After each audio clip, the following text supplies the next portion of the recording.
person who does this, but when the end of the year comes around, I tend to get really hard on myself for absolutely no reason. I tend to focus on all the time that I wasted and all the things that I could have been doing better at or more of, and then it tends to send me into a spiral.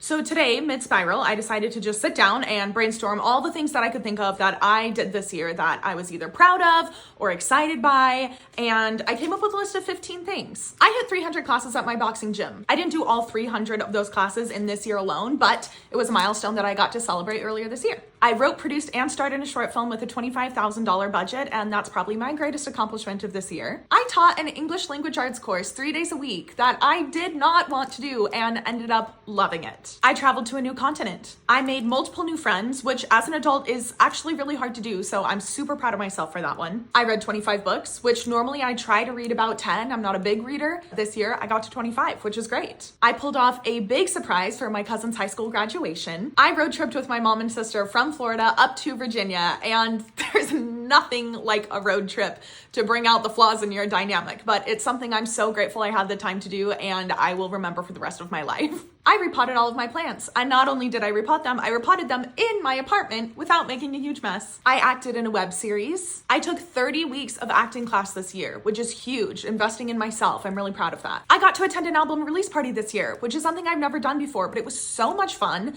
and I want to try and make music a bigger part of my life next year. I went to a Savannah Bananas game, which was definitely a highlight of the year. I got to watch my sister compete for Team USA in her first international race. My mom and I went up to Canada to see her compete in Whistler, and that was really, really exciting. And I started another short film, which was written by one of my best friends and really stretched me as an actor. So I am cautiously optimistic about what that's gonna look like. It took me 20 minutes to sit down and brainstorm this list, and I'm so glad that I did, because after reviewing everything that I've accomplished, it actually was a really great year for me. Obviously, there's still room for improvement, and I have different goals I'm looking to accomplish this next year, things that didn't get done this year. But if you are starting to spiral, try this. Maybe this will help you too.